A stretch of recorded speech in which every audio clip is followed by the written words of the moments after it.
gonna go over how to clean this jib retaining pin screw. Take off the cap off the bottom. Then you're going to get a 13 millimeter. Loosen the screw on the side here. We've already loosened it. And you're gonna get a pry bar. That way you can lift the motor up and pull this pin.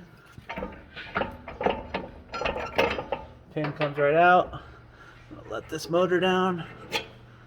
Another bite on it. Put the pin underneath there.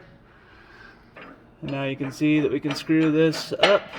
If you put the end wrench on that bolt in the center, you really should remove the sensor on the other side, but we didn't do that for this demonstration. But you can put an end wrench on there and then loosen the screw pin.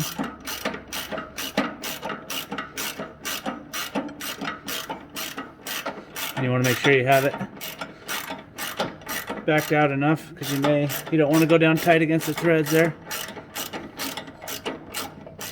Okay, let's see if we can get that out now.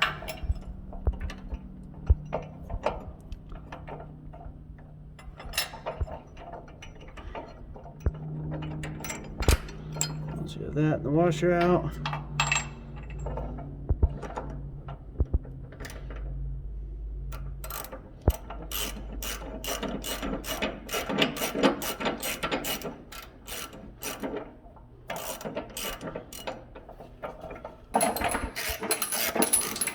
and that top piece will come off.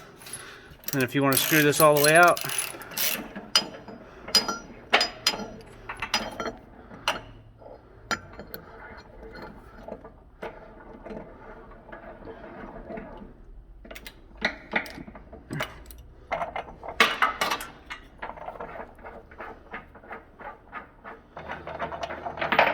you can screw that all the way out from the block, clean it, both this and the block that's threaded, and you're good to go.